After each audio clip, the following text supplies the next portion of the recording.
When I tell you that I buried my husband, I mean I stood in front of a sealed coffin, numb from grief, clutching the death certificate with trembling hands, and listened to the priest proclaim that his soul had departed this world. I remember the heavy scent of lilies filling the chapel, the whisper of mourners behind me, the final thud of earth against wood. I remember the urn that was placed in my hands a week later, warm from the crematory, and how I pressed it to my chest, believing I was holding the last remnants of the man I had shared 30 years of life with. And yet, 6 months later, I was sitting in a courtroom, my heart pounding like a war drum, when the double doors creaked open and the man I thought I had cremated walked in alive. His eyes, cold and calculating, met mine, and in that moment, my blood froze. I should start at that surreal instant because nothing else in my life has ever ripped the ground from beneath me in quite the same way. The judge had been reading routine paperwork, my husband's death certificate, insurance settlements, disputes over assets, when gasps erupted across the room. I turned, expecting perhaps a late attorney or some witness summoned at the last minute. Instead, I saw a tall figure in a dark suit, gaunt but unmistakably alive, moving slowly down the aisle. My breath caught, my vision blurred, and every nerve in my body screamed at me that this was impossible. He had been dead. I had mourned him. I had scattered his ashes in the garden he once tended. Yet here he was stepping into the light of the courtroom like some cruel resurrection, and everyone rose in stunned silence. I wanted to shout, to demand an explanation, but the words strangled in my throat. All I could whisper was, "How?" My hands trembled on the wooden bench, and the world tilted as if reality itself had cracked open. Around me, people gasped, some crossing themselves as if the devil himself had entered. But for me, it wasn't just the shock of the impossible. It was betrayal, sharper than any blade, because if he was alive, then every tear I had shed, every sleepless night, every humiliating moment of begging the bank for access to frozen accounts had all been orchestrated, a trap. And suddenly, I realized with bone-deep certainty that the man I had once loved had faked his death. Can you imagine the kind of cruelty it takes for someone you trust with your life to make you bury him alive in memory while he watches from the shadows, to let you grieve in public, to let you carry his ashes pressed against your chest while he hides somewhere laughing at your devastation? I stared at him, willing him to vanish, to dissolve like a hallucination. But he kept walking, step by deliberate step, until he stood at the front, facing the judge. His voice, once so familiar to me, rang out cold and steady. "Your Honor, I am very much alive, and I am here to correct the record." Gasps turned into murmurs, then into chaos. The judge banged his gavel, demanding silence. My stomach churned, and I felt the room spin. Was this some elaborate impersonation? A cruel prank? No. The scar on his left hand, the shape of his jaw, the eyes that had once softened when they looked at me. There was no mistake. This was my husband, the man whose funeral I had arranged, whose ashes I had placed on our mantel, whose name I had whispered into the void when loneliness swallowed me at night. My husband had never died. He had staged everything, and in that instant, humiliation wrapped around me like chains. Everyone in that courtroom turned their eyes on me. The widow who wasn't a widow, the fool who had cried for months, who had worn black and spoken to an urn filled with God knows what. My heart cracked with a soundless scream. What had I buried? If not him, what had I mourned? And what on earth had I signed, trusted, and accepted during those months of grief while he moved unseen like a ghost with a plan? The judge's voice broke through the fog in my head. "Mrs. Carter, do you recognize this man?"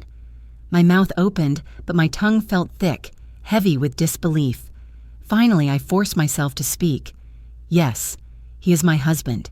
He is supposed to be dead." The words felt absurd, insane, even to me, but they were the truth of my lived nightmare. He turned to look at me then, and the corner of his mouth curled in something between a smile and a sneer. It was not the look of a man returning from the dead to embrace his wife. It was the look of an enemy savoring victory. My pulse thundered in my ears as I realized the cruelest truth. He hadn't come back to reunite. He had come back to destroy me. I sat frozen, remembering every detail of his supposed death. The phone call in the middle of the night from the hospital, the doctor's hushed voice, the sealed coffin they told me I couldn't open. The sudden rush to cremate before decomposition made viewing impossible. Back then, grief had clouded every doubt. Now those same memories ignited with suspicion. Had I been blind? Or had I simply refused to see the red flags waving in front of me? When the gavel struck again and the judge ordered proceedings to continue, I realized my nightmare was only beginning. My husband hadn't just returned from the dead. He had returned with accusations, with lawyers, with a story that painted me as the villain. And the worst part? Everyone seemed ready to believe him. That was the moment when the last shreds of my naivete burned away. I knew, sitting in that courtroom, that my life was about to unravel thread by thread. And I also knew one thing with cold clarity. If I wanted to survive, if I wanted the truth to come out, I would have to fight him. Not as a grieving widow, but as a betrayed woman with nothing left to lose. The first time doubt crept into my grief was at the funeral itself, though back then I swallowed it like a bitter pill and told myself it was just hysteria. The coffin was sealed before it even arrived at the chapel. The undertaker whispered something about decomposition, about the state of the body making a final viewing too distressing for the family. At that moment, numb and drowning in sorrow, I nodded and signed the paper. But somewhere deep inside, a seed of unease planted itself. How could a man who had supposedly died of a sudden heart attack look so unviewable only hours later? I remember standing in the front row as the priest droned on, the scent of lilies almost suffocating me. Mourners lined up with their pitiful smiles, their eyes wet with sympathy. They whispered, "She's so strong. What a tragedy at his age. She will never recover."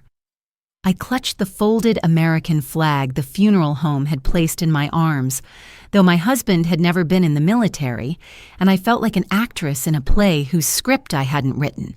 I couldn't stop staring at that coffin, smooth, polished, heavy, hiding from me the man I had loved for 3 decades. My fingers ached to reach for the latch, to demand one last glimpse, to see him with my own eyes. But when I whispered that request, the funeral director shook his head firmly. "It's not advisable, Mrs. Carter. Trust us." And in my weakness, I did. A week later, they gave me the urn. It was warm, as if fresh from the fire. I pressed it to my chest and collapsed into sobs that tore through my ribs. I told myself this was all that was left of him, fine gray ash, fragments of bone. But even as I cried, something in the weight of that urn unsettled me. It felt too light. I thought of the nights we had shared, of his broad shoulders, his strong frame, and I wondered how so much life could be reduced to so little dust. I shook my head and banished the thought. Grief makes fools of us all, I told myself. Better to believe, better to accept. But grief, when mixed with doubt, becomes poison. I began to notice small cracks in the story I had been given. The hospital had called me at 2 a.m, telling me my husband had collapsed during a late meeting. By the time I arrived, they said he was already gone. They showed me papers to sign, brisk, efficient, words swimming in front of my swollen eyes. Death certificate. Cause, cardiac arrest. I signed, not questioning. Who questions in the middle of heartbreak? Yet later, when I replayed that night in my mind, I realized no one had ever let me see his body in the hospital bed. They had kept me in a waiting room, then told me he had been moved to the morgue. By the time I asked to see him, They claimed the condition made it impossible. I had been a widow by decree, not by sight. And then came the whispers. 2 weeks after the funeral, a neighbor mentioned casually that she thought she saw my husband's car parked near the old train station late at night. I laughed bitterly and said, "Impossible. He's gone." She looked embarrassed, shrugged, and changed the subject. But that night, lying in bed, I couldn't sleep. I stared at the empty side of the mattress, the pillow that still held his scent, and the seed of unease sprouted into restless suspicion. Still, I silenced myself. I told friends that grief was playing tricks on me. I told myself that shock had rewired my brain, that I was imagining conspiracies where none existed. I focused on paperwork, on endless forms for insurance, on lawyers, on banks freezing accounts, pending verification. I lived like a ghost, moving through each day with mechanical motions, but every time I closed my eyes, I saw that coffin, sealed, heavy, untouchable. And I felt that same gnawing itch. What if it was empty? 3 months after the funeral, the insurance company called me for an in-person meeting. They asked strange questions. Had my husband spoken about new business ventures? Had he traveled recently without telling me? Did I know about certain offshore accounts? I sat frozen, my palms sweating. Offshore accounts? I shook my head, said I knew nothing. They nodded politely, but the way they looked at each other told me they didn't believe me. Walking out of that building, my heart pounded with a sickening thought. Maybe they knew something I didn't. Maybe they suspected what I was only beginning to fear. I tried to bury myself in routine, but reminders clawed at me from every direction. His watch appeared one morning on the kitchen counter, though I swore I had placed it in the safe with the rest of his belongings. A credit card statement arrived with charges dated after his supposed death. Small things: a gas station receipt, a restaurant bill. I told myself they were clerical errors, but the evidence stacked higher and higher until it pressed on my chest like a boulder. The night I almost broke was when the phone rang at midnight. The line crackled with static, but I heard a breath, steady and slow, then a whisper, "Stop digging." I froze. "Who is this?" I demanded, but the line went dead. I sat in the dark, phone clutched to my ear, my whole body trembling. If he was gone, why did it feel like someone was still watching me? Why did I feel haunted not by a ghost, but by a man who refused to stay buried? By the end of that first round of grief, I was no longer a widow wrapped in sorrow. I was a woman gnawed alive by suspicion, fear, and the sickening realization that I might have been deceived. That coffin had not buried certainty, it had buried truth. And though I tried to keep living, I knew deep down the story of my husband's death was only just beginning to unravel. The seed of doubt that had been gnawing inside me finally sprouted into something undeniable the night I received the envelope. It was late, close to midnight, when the doorbell rang. My body jolted upright, nerves frayed after weeks of sleepless nights and phantom phone calls. I hesitated, heart hammering against my ribs, before peering through the peephole. No one. Only darkness and the faint sound of a car engine fading down the street. I opened the door and looked down. There, on the welcome mat, lay a plain brown envelope. No return address, no handwriting. Just my name typed neatly on a white label, Mrs. Carter. With shaking fingers, I brought it inside, closed the door, and locked every bolt. My living room seemed to shrink around me as I slid the envelope open. Inside were 3 photographs, grainy but sharp enough to slice through my sanity. In each one, standing near a gas station on the edge of a border town, was my husband, alive. His posture unmistakable, his broad shoulders hunched in that familiar way, the scar running across his left hand visible even in the blur. He was wearing the same leather jacket I had packed into a donation box after his death. My knees buckled, and I fell onto the couch, clutching the photos as if they might catch fire in my hands. For minutes, I couldn't breathe. My thoughts ricocheted between horror and fury. This was not grief's illusion. This was evidence, proof. Someone, somewhere, had seen him alive and close enough to capture him on film. My husband had staged his death. My husband had abandoned me, and someone wanted me to know. The next morning, I called the only person I thought might understand, my childhood friend, Margaret. We hadn't spoken much since the funeral. She had grown quiet around me, almost evasive. When I told her about the envelope, there was a long silence on the line, then a shaky sigh.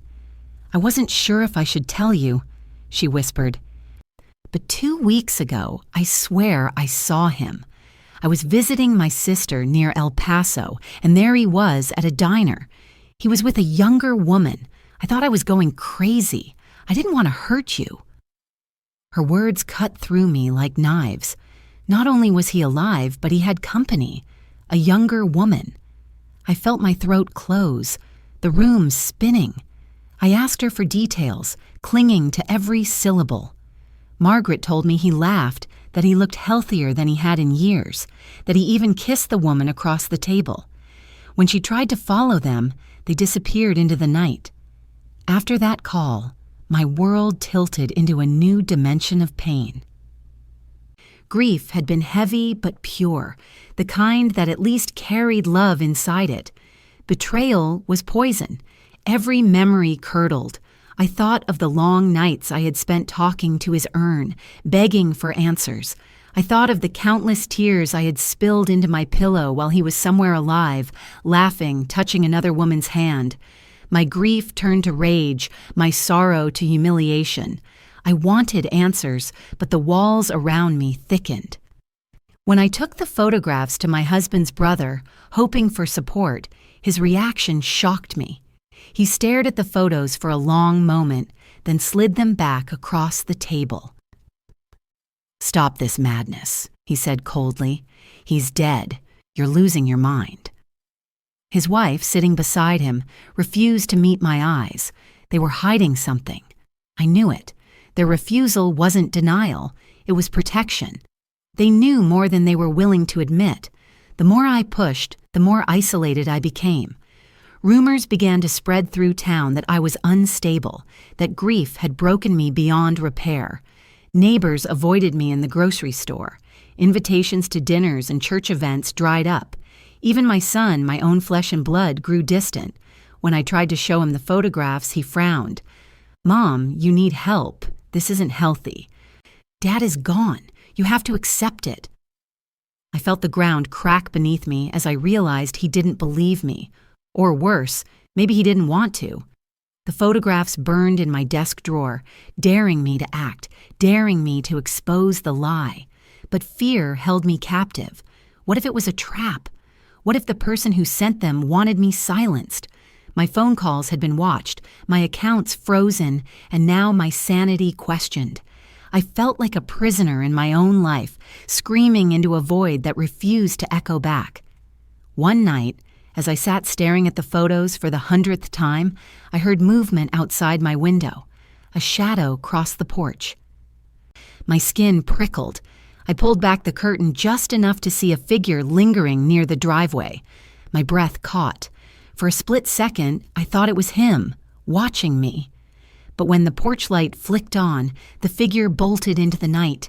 I rushed outside, heart slamming, but all I found was a single cigarette still smoldering on the ground. My husband never smoked, but his brother did. I felt the walls closing in. My family was gaslighting me. The community was labeling me unstable. And yet the truth stared back at me from those photographs. He was alive. He was out there. And the more I searched for him, the more dangerous the silence around me became. That was when I knew my grief was over. I wasn't a widow anymore. I was a target. And if I wanted to survive, I had to find out why. When I thought betrayal had reached its peak, life showed me there were darker rooms still waiting for me to enter. After the photographs, after Margaret's trembling confession, I expected my family to rally to my side. Instead, they closed ranks around the very lie that was suffocating me. My son, Daniel, once the boy who clung to my skirt when storms rattled the windows, now stood across from me with folded arms, his eyes filled not with concern but with something colder, embarrassment. "Mom, you have to stop," he said, his voice carefully measured, as if speaking to a fragile patient. "You're letting grief make you paranoid. You're seeing things that aren't there. Dad is gone. We buried him." I placed the photographs on the table between us, my hands trembling with urgency. "Look at them, Daniel. Just look. That scar, that jacket. I bought it for his birthday, remember? This is your father, alive." He glanced at the photos for barely a second before pushing them back toward me as though they were contaminated. "This is dangerous, Mom. People are talking. You're isolating yourself. You need rest, maybe counseling. Please don't do this to yourself." His words stung worse than any slap. Don't do this to yourself. As if I had chosen this nightmare. As if I had conjured my husband from the dead with nothing but madness. I wanted to scream, to shake him, until he remembered the man we had both loved, but all I saw was the wall of denial that separated us now. A wall built by fear, by manipulation, maybe even by greed. Soon after, the letters began arriving. Official envelopes stamped with the names of banks, creditors, institutions. Due to ongoing investigation, all accounts are temporarily suspended. Pending confirmation of policyholders' status, disbursement is on hold. I held the papers in my lap, my breath shallow. My husband's supposed death had left me with promises of security, insurance payouts meant to cushion the collapse of our lives. But now, with whispers of his reappearance, those promises turned to dust. I was stranded in limbo, not a widow, not a wife, but a suspect in my own life. Bills piled on the kitchen counter, electricity, mortgage, medical, each one heavier than the last. I sold jewelry, pawned keepsakes, all while staring at the urn on the mantel and wondering if it contained nothing more than ash from a stranger. That urn mocked me, a cruel reminder of the story I had been forced to live. But humiliation was the sharpest blade. At church, I overheard whispers. "She's losing her mind. Poor thing, grief can make people hallucinate." Others avoided me outright, their smiles brittle, their conversations cut short when I entered the room. The widow who couldn't let go, the madwoman chasing ghosts. I carried their judgment like chains, every step heavier than the last. One afternoon I walked into the grocery store, clutching a list of bare essentials, only to find two of my neighbors huddled by the produce aisle. They didn't notice me at first. "She says she saw him," one whispered. "Alive, can you imagine? How desperate do you have to be to invent something like that?" They noticed me then, their eyes flicking with pity, with disdain. I dropped the basket and walked out, my cheeks burning, the weight of their scorn pressing against my chest like a stone. And still, the silence from those who knew the truth grew louder. My brother-in-law stopped returning my calls. Margaret urged me to be careful, her voice taut with fear, but gave no more details. My son visited less and less. And each night, when the house grew quiet, I sat in the dark and stared at those photographs, the only proof I wasn't insane, proof that felt more like a curse than a weapon. Then came the final blow, a notice taped to my front door, stamped with the seal of the county court, a petition for guardianship. My own son had filed it, claiming I was mentally unfit to manage my affairs. The words blurred through my tears. Erratic behavior, delusional episodes, financial mismanagement. My knees buckled and I sank to the floor, the paper crumpling in my fists. My son, my Daniel, had chosen to strip me of my independence, to paint me as a madwoman, all because I had dared to speak the truth. I confronted him, of course, stormed into his house, the photographs clutched like weapons in my hand. His wife met me at the door, her smile too polished, her eyes too sharp. "You need to calm down, Mrs. Carter," she said sweetly. "This isn't healthy." She wouldn't even call me Mom anymore. Behind her, Daniel appeared, his face tight with irritation. "Why are you doing this to me?" I demanded, thrusting the photographs into his hands. "This is your father, alive. Why won't you see it?" He looked at me with something close to pity, something that made me feel small, pathetic. "I don't know who sent you those, Mom, but you can't keep living like this. You need help. Please stop embarrassing yourself." Embarrassing myself. That was the moment I felt something break inside me, not just my heart, but the thin thread of trust that still connected me to my son. He had chosen their side, whether out of fear, manipulation, or calculation. He had abandoned me, just like his father. The following weeks blurred into a haze of despair. Court summons, frozen accounts, whispers that reached my ears everywhere I went. I walked through the town like a ghost, invisible except for the sharp sting of ridicule. Each night I sat at the kitchen table, the papers spread before me, my head cradled in my hands, wondering how far betrayal could stretch before it snapped me in two. But it didn't snap me. Not yet. It hollowed me out.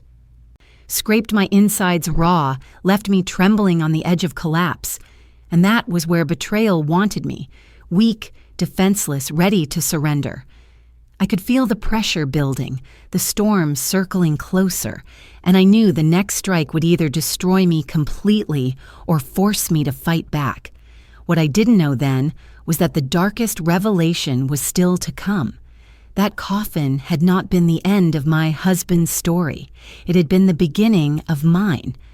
There's a moment in every storm when the sky goes so dark you begin to believe the sun will never rise again. That was where I found myself after Daniel's petition for guardianship. My own son wanted a judge to declare me incompetent, to strip me of my name, my choices, my very autonomy. Betrayal had already hollowed me out, but that paper crushed whatever fragile dignity I had left. I was no longer just a grieving widow in the eyes of the world. I was a lunatic, a liability. I remember sitting in my kitchen that night, the house wrapped in silence so heavy I could hear my own heartbeat echoing in my ears. The urn on the mantel glowed faintly in the dim light, mocking me with its false promise. My husband was not in there. I knew it now with bone-deep certainty, and yet I still whispered to it like a fool, "Why? Why did you do this to me?" My voice cracked, raw from nights of unanswered questions. The phone rang suddenly, shrill and jarring. I snatched it up, desperate for any human voice, but the line was filled with static.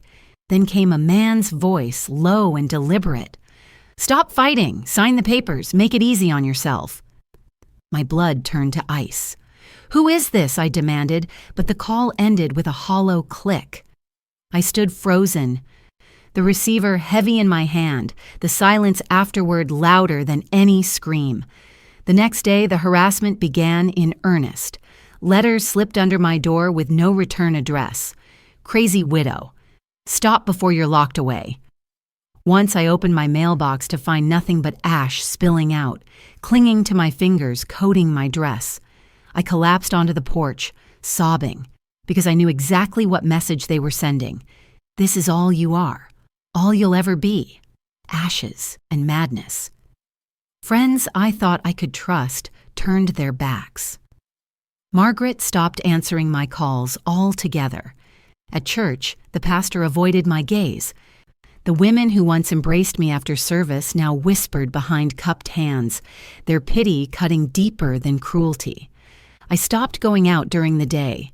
At night, I lay awake listening to the creak of the house, convinced every shadow carried his face, every whisper in the dark, his voice. And then came the cruelest humiliation of all.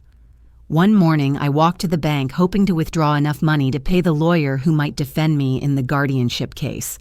The clerk who had once greeted me warmly now looked at me with professional detachment. "I'm sorry, Mrs. Carter," she said, her voice rehearsed. "Your accounts are under review. There's nothing we can release at this time." I felt the room tilt. "Under review?" I croaked. "That money is mine. It's all I have." Her eyes softened for just a moment, but her voice stayed firm. "There are questions about the death certificate. Until the investigation is complete, everything is frozen." I stumbled out of that building into the blinding sun, clutching my empty purse. I had nothing left. No money, no allies, no son to believe me. Just a handful of photographs and an urn filled with lies. That night, I finally broke. I sat on the floor of my bedroom, the photographs scattered around me like shards of glass, and I wept until my body shook. The kind of weeping that has no sound, only convulsions of grief and rage tangled together. For the first time, I thought of surrender, of signing whatever papers they put in front of me, of letting them take everything so I could finally stop fighting. The weight of humiliation was too much to bear. But then, as the clock ticked past midnight, I heard a noise outside my window, a car idling. I crept to the curtain and pulled it back just a fraction, and there he was, my husband, standing under the streetlight, alive, real, undeniable. He lifted his head slowly as if he knew I was watching and smiled. Not the warm smile that once comforted me, a cold smile, a predator's smile. I stumbled back from the window, my breath ragged. He wanted me to see him. He wanted me to know he was watching, circling, tightening the noose. The realization crashed over me like a wave. This wasn't just betrayal. This was a hunt, and I was the prey. I sank onto the bed, trembling. For months, I had lived between two worlds, grief and suspicion, love and betrayal. But seeing him there, alive and mocking, stripped away any illusion. My husband had not only faked his death, he had orchestrated my destruction. He wanted me broken, humiliated, silenced. And as I lay there, staring into the dark, I realized I had reached the end of myself. The woman I had been, wife, mother, widow, was gone. What remained was something else entirely, something harder, colder, a woman who had nothing left to lose. The night I saw him standing under the streetlight, smiling as though my pain was a private joke, something inside me snapped, not in surrender but in clarity. For months I had been stumbling blind through grief and humiliation, clawing at shadows, begging people to believe me. But now I no longer needed their belief. I had seen him with my own eyes. He was alive and he wanted me destroyed. And if he thought I was going to curl into a corner and let him take everything, he had chosen the wrong woman. The first step came almost by accident. I was cleaning out the garage, preparing to sell whatever I could just to buy groceries, when I found the old steel lockbox. It was tucked high on a shelf, covered in dust, the key long forgotten. My husband had used it years ago to store business documents. I dragged it down, my hands shaking, and forced it open with a screwdriver. Inside, under a pile of yellowed invoices, lay an envelope addressed in his handwriting. The sight of those familiar loops and slants made my breath catch. For a moment, I thought it might be a love letter, some forgotten fragment of the man I once knew. But when I opened it, the words scrawled across the page chilled me to the bone. It wasn't a letter to me. It was a draft of an agreement, unsigned. Written in my husband's hand, but addressed to an insurance company. It outlined a plan, language about early disbursement, about alternative beneficiary arrangements, about assets transferred under protective trust. My pulse pounded as I pieced it together. This wasn't paperwork for my security. This was a blueprint for fraud. He had been planning his disappearance long before the night of his so-called death. And worse, scrawled in the margins was a name I recognized instantly, my brother-in-law. The betrayal cut twice as deep. It hadn't been just him. He had help, family help. The sealed coffin, the rushed cremation, the whispers that I was losing my mind, it all made sense now. They had conspired together to erase him from the world and erase me from my life. My knees gave out and I sat on the cold concrete floor clutching that paper, tears streaking down my face. But for the first time, those tears weren't of despair. They were of rage, sharp and clean, the kind that steals rather than breaks. Still, rage alone wouldn't save me. I needed someone who could help me fight back, someone who wouldn't look at me with pity, someone who would believe the evidence in my hands. So the next morning, with my heart pounding and the letter hidden inside my coat, I walked into the office of an attorney I had only heard of through whispers. His name was Mr. Weber, a man reputed to protect the vulnerable, especially the elderly, from exploitation. I half expected to be turned away to see disbelief flicker across his face as soon as I spoke. But when I laid the letter and the photographs on his desk, his eyes sharpened with something I hadn't seen in months: recognition.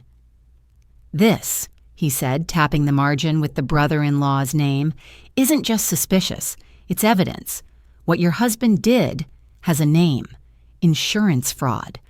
And what your family is attempting now, petitioning for guardianship while gaslighting you, that's elder financial abuse. Both are crimes." His words hit me like thunder. Crimes. Not madness, not paranoia. Crimes. For the first time in nearly a year, the fog around me began to clear. I wasn't a delusional widow clawing at ghosts. I was a victim of a calculated scheme. And now I had proof. Weber leaned forward, his voice steady, deliberate.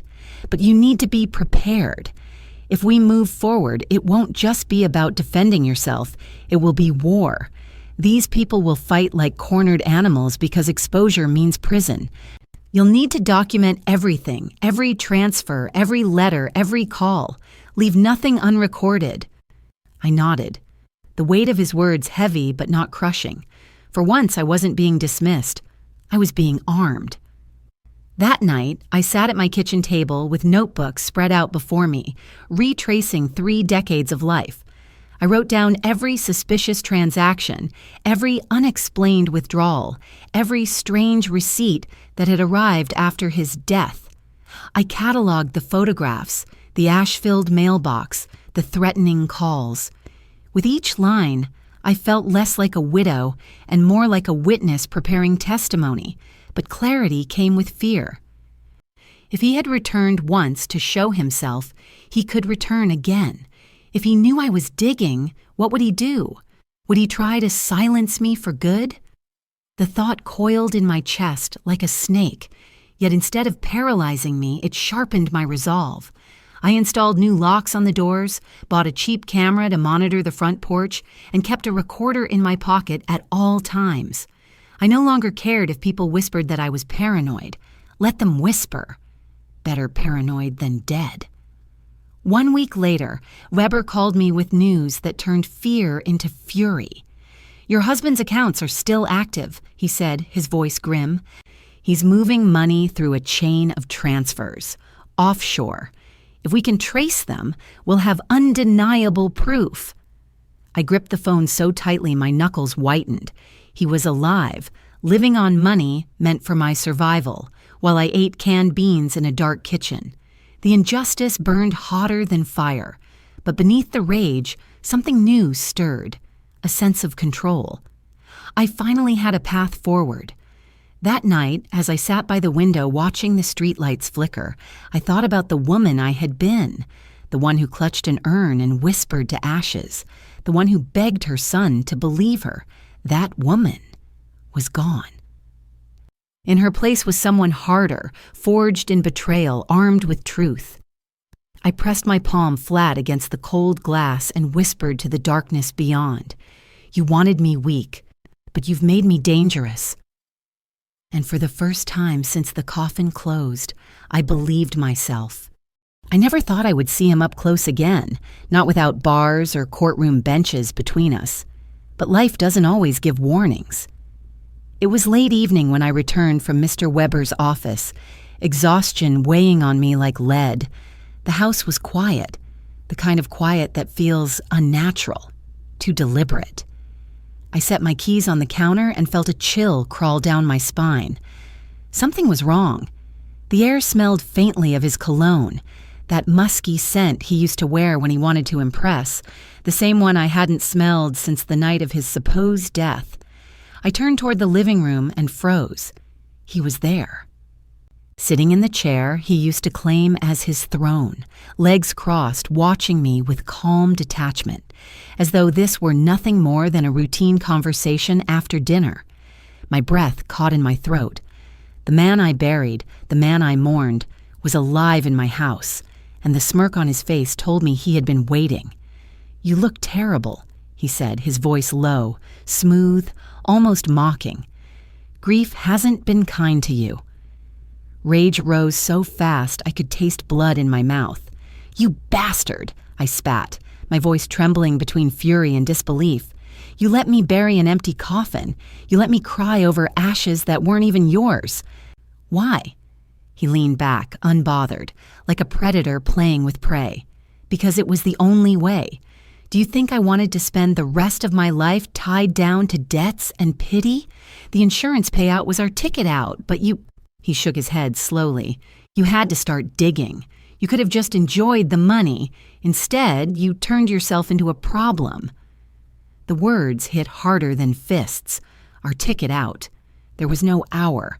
He had never planned to share anything. He had abandoned me, erased me, left me for dead in every way except literally. "You call me a problem?" I stepped closer, trembling, but my voice steadied. "I gave you 30 years. I stood by you through every failure, every lie, and your answer was to fake your death and watch me suffer." His expression hardened, the smirk fading into cold steel. "Don't make yourself a martyr. You were useful as long as you played the grieving widow, but now you're a liability. You talk too much. You're drawing attention. If you don't stop, you won't like what comes next." For a moment, fear clawed at my chest. The shadow of what he was capable of loomed over me. But then I remembered the letter, the photographs, the bank transfers, the lawyer who finally believed me. I wasn't empty-handed anymore. I wasn't powerless. I straightened my spine and met his eyes with all the fury that had been building for months. "I already know everything," I said, pulling the folded paper from my coat. "The insurance fraud, the offshore accounts, your brother's name scribbled in the margins. I have proof, and I have someone who believes me. It's over." His eyes flickered, the first crack in his mask. He hadn't expected me to fight back. He hadn't expected me to find the evidence. Slowly he stood, his height towering, his shadow stretching across the floor. For a moment I thought he might strike me, silence me then and there. But instead, he leaned close, his breath hot against my ear. "You think a lawyer will save you? You think papers will protect you?" His voice was venom. "When I'm finished, no one will remember your name. You'll be the crazy widow who lost everything, and I'll walk away clean." I shoved him back, fury overriding fear. "You already killed me once," I hissed, "but this time I'm coming back. And I won't stop until the world knows exactly who you are." For a moment, silence stretched between us, taut and dangerous, his eyes bored into mine, searching for weakness. But instead of breaking, I held his gaze. I let him see the fire he had lit inside me, the fire that would burn him to the ground. Finally, he sneered, snatched his coat from the chair, and walked toward the door. At the threshold, he paused, glancing over his shoulder. "Then I'll see you in court." The door slammed behind him, leaving me shaking in the silence, my whole body trembling. Fear lingered like smoke, but beneath it, something stronger burned. For the first time, I wasn't afraid of him. I was ready for him. That private confrontation in the house where I once believed in love had stripped away the last remnants of illusion. He was no husband, no partner. He was my enemy. And if he wanted war, then war was exactly what he would get. The courtroom was already packed when I arrived, every bench filled with neighbors, reporters, and curious strangers hungry for spectacle. The air buzzed with whispers, the scrape of pens against paper, the click of cameras snapping the moment I stepped through the doors. I could feel their eyes on me, the mad widow, the delusional woman who buried her husband only to claim he had risen from the dead. But I wasn't walking in alone anymore. Mr. Weber was at my side, calm and steady, his briefcase bulging with the evidence we had collected. Proof. For the first time in months, I wasn't coming with tears and rumors. I was coming with fire. When the bailiff called the court to order, silence fell like a curtain. The judge, stern and impassive, sat high above us, his gavel resting heavy on the desk. And then the doors opened and my husband walked in. Alive. Real. Dressed in a sharp suit that shimmered under the fluorescent lights, as if mocking the very coffin I had been forced to bury. A collective gasp rippled through the room, followed by frantic scribbling from reporters. My stomach turned, but I kept my head high. He wanted me humiliated. He wanted me broken. Not today. He took his seat at the plaintiff's table, his lawyer beside him. A man with slicked back hair and a voice that dripped with practiced charm. "Your Honor," the lawyer began, "my client, Mr. Carter, has suffered a grave injustice. His wife, this woman here, conspired to fake his death, collected insurance payouts, and is now attempting to defame him to cover her tracks. We are here today to expose her fraud, her instability, and her dangerous delusions." Murmurs exploded across the courtroom. I clenched my fists, fury surging hot through my veins. He wasn't content to disappear and steal. He wanted to paint me as the villain, to erase my dignity in front of the world. But Weber placed a steady hand on my arm, his eyes telling me, "Wait, trust the plan." The lawyer paraded their narrative with confidence, calling witness after witness. My brother-in-law took the stand first, his voice slick with false sincerity. "She was unstable even before this," he said, glancing at me with disdain. "Obsessive, erratic.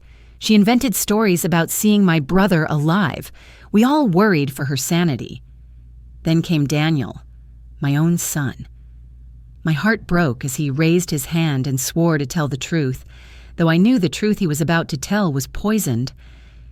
"Mom hasn't been herself," he said softly, looking at the floor instead of me. "She kept showing me photographs, but they could have been anyone. She said Dad was alive, but we buried him.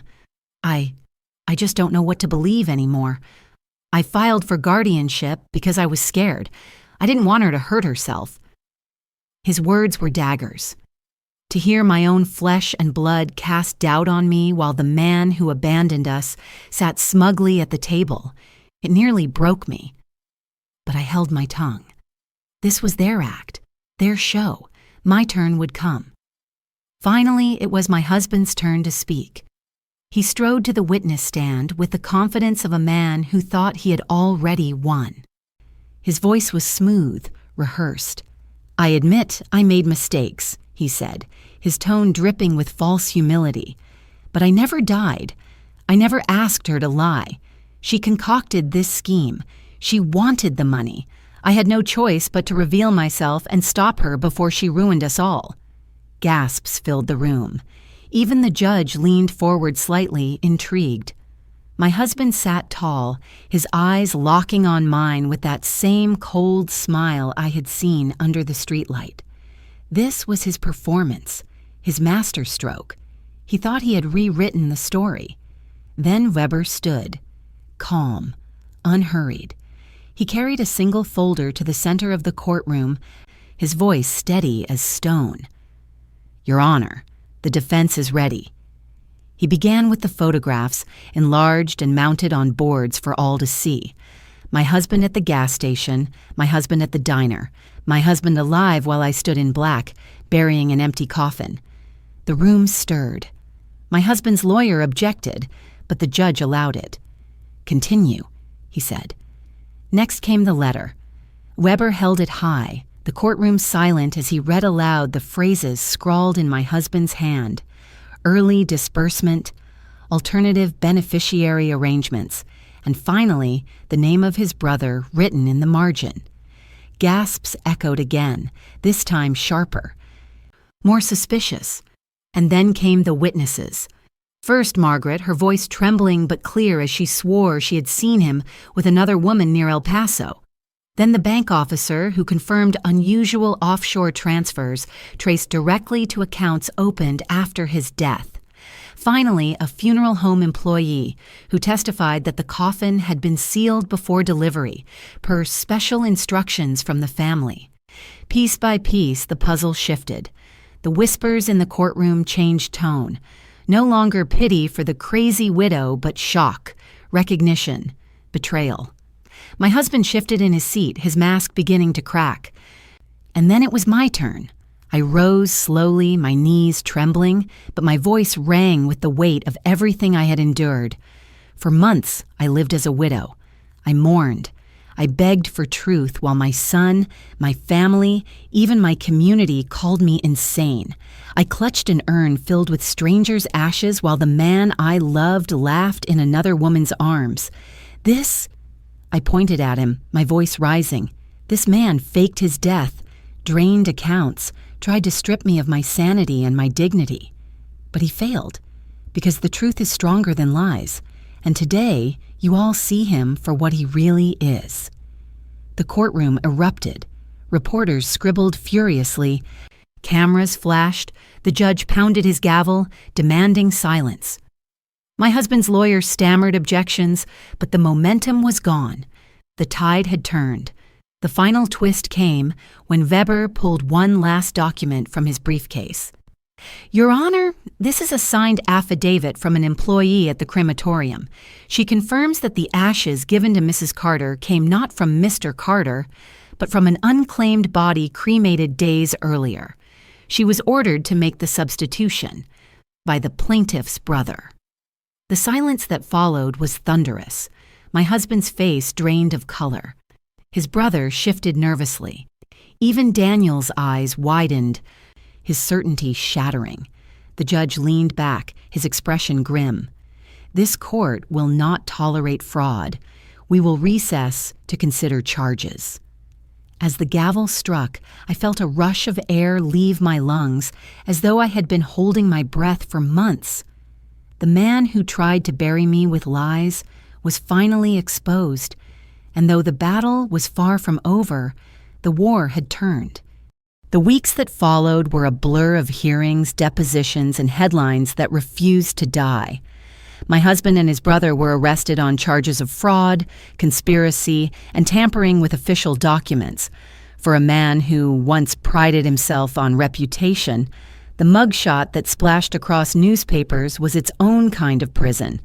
The confident smile he wore in the courtroom was gone, replaced by the hollow eyes of a man who had gambled everything and lost. I sat in the gallery the day the charges were read, my hands clasped tight, not out of fear but resolve. The prosecutors laid out the scheme in meticulous detail: the sealed coffin, the substitution of ashes, the offshore transfers. They presented the testimony of neighbors, bank officials, and the funeral home worker. Piece by piece, the walls of his deception crumbled until nothing was left but shame. The sentence came swiftly: years in prison for both him and his brother, heavy fines, full restitution of the insurance payouts. As the judge spoke, I felt no triumph, only a hollow ache. Justice doesn't erase scars, it only confirms they exist. But when the gavel fell, I knew one thing: he could no longer reach me. His lies, his manipulations, his smile in the shadows, they were all behind bars now.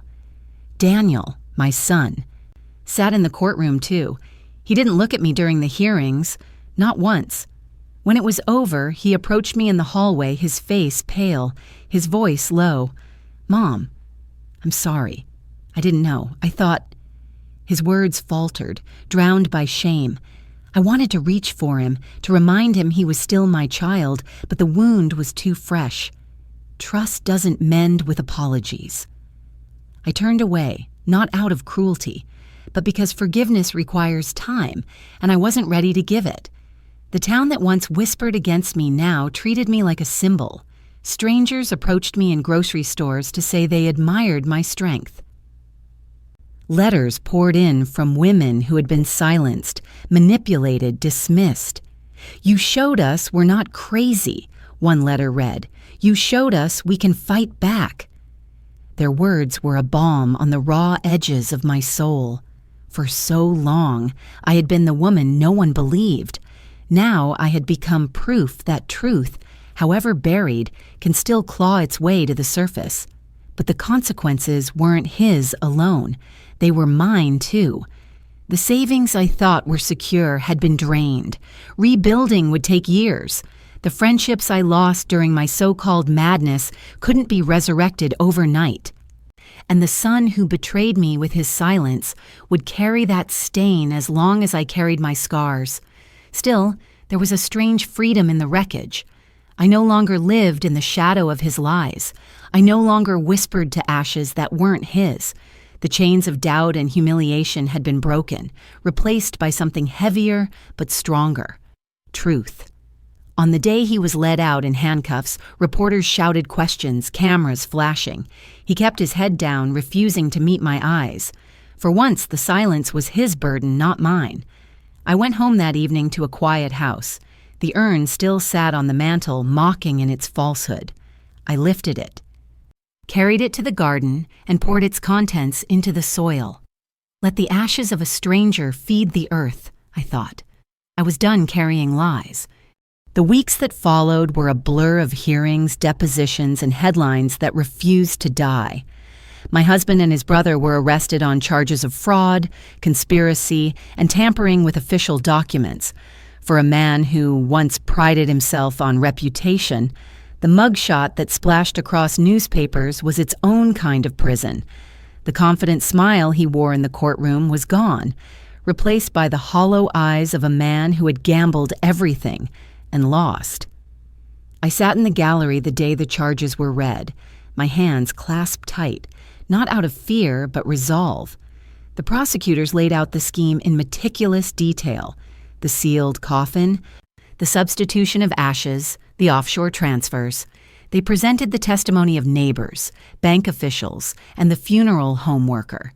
Piece by piece, the walls of his deception crumbled until nothing was left but shame. The sentence came swiftly: years in prison for both him and his brother, heavy fines, full restitution of the insurance payouts. As the judge spoke, I felt no triumph, only a hollow ache. Justice doesn't erase scars, it only confirms they exist. But when the gavel fell, I knew one thing: he could no longer reach me. His lies, his manipulations, his smile in the shadows, they were all behind bars now. Daniel, my son, sat in the courtroom too. He didn't look at me during the hearings, not once. When it was over, he approached me in the hallway, his face pale, his voice low. "Mom, I'm sorry. I didn't know. I thought—" His words faltered, drowned by shame. I wanted to reach for him, to remind him he was still my child, but the wound was too fresh. Trust doesn't mend with apologies. I turned away, not out of cruelty, but because forgiveness requires time, and I wasn't ready to give it. The town that once whispered against me now treated me like a symbol. Strangers approached me in grocery stores to say they admired my strength. Letters poured in from women who had been silenced, manipulated, dismissed. "You showed us we're not crazy," one letter read. "You showed us we can fight back." Their words were a balm on the raw edges of my soul. For so long, I had been the woman no one believed. Now I had become proof that truth, however buried, can still claw its way to the surface. But the consequences weren't his alone. They were mine, too. The savings I thought were secure had been drained. Rebuilding would take years. The friendships I lost during my so-called madness couldn't be resurrected overnight. And the son who betrayed me with his silence would carry that stain as long as I carried my scars. Still, there was a strange freedom in the wreckage. I no longer lived in the shadow of his lies. I no longer whispered to ashes that weren't his. The chains of doubt and humiliation had been broken, replaced by something heavier but stronger: truth. On the day he was led out in handcuffs, reporters shouted questions, cameras flashing. He kept his head down, refusing to meet my eyes. For once, the silence was his burden, not mine. I went home that evening to a quiet house. The urn still sat on the mantel, mocking in its falsehood. I lifted it, carried it to the garden, and poured its contents into the soil. Let the ashes of a stranger feed the earth, I thought. I was done carrying lies. The night I poured the ashes into the garden, I sat on the porch and listened to the quiet. Not the suffocating silence of fear that had haunted me for months, but a stillness that felt earned, like a wound finally clotting. For the first time since the coffin was sealed, I felt the weight lift from my chest. He was gone, not in the way I thought months ago, not in death, but in defeat. And I was still here. I began to reclaim my life in small ways. I changed the locks on the doors, not because I feared his return, but because I wanted this house to belong only to me now. I repainted the living room walls, covering the dull beige he had chosen with a warm, deep blue. Each brushstroke felt like erasing him, like rewriting the story of my own home. I planted roses in the garden where I had spilled the false ashes, not as a monument to him, but as a promise to myself. Every bud that bloomed would remind me that I had survived, that beauty could grow out of betrayal. I sat by those flowers often, breathing their fragrance, letting the quiet strength of the earth seep into me. Daniel came to visit weeks later, his shoulders hunched, his voice careful. "Mom, I don't deserve your forgiveness," he said, his eyes wet. "But I hope one day you can give it." I looked at him. My son. The boy I raised. The man who chose to doubt me when I needed him most. The wound was still raw, but I felt something shift. Forgiveness, I realized, wasn't a gift for him. It was a release for me. "Not today," I said softly, "but maybe someday." His eyes filled with relief, and for the first time in months, I saw hope flicker between us. I don't pretend that I walked away unscarred. Betrayal leaves marks you can't see in mirrors. There are nights I still wake in cold sweat, hearing his voice, remembering the way he smiled under the streetlight. But those moments don't own me anymore.